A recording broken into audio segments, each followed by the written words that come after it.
కేసీఆర్ గారు కలిసి వారి కుమారుడైన కేటీ రామారావు ఐటీ ఇండస్ట్రీస్ని అడ్డం పెట్టుకొని డెవలప్మెంట్ అంటూ ఒక భూతద్దంలో చూపించి ఈ ప్రాంతాన్ని దోపిడీ చేయడం జరిగినది.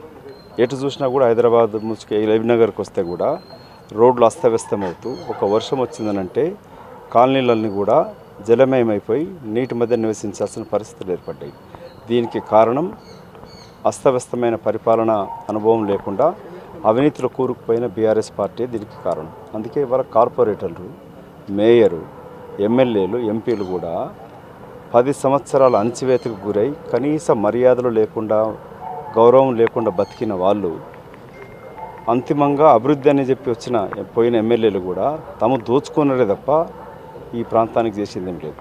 అందుకే ఇవాళ ఎల్బీనగర్ నియోజకవర్గ ప్రాంతంలో హస్తినాపురం కార్పొరేటరు శ్రీమతి సుజాత గారు కూడా ఇవాళ కాంగ్రెస్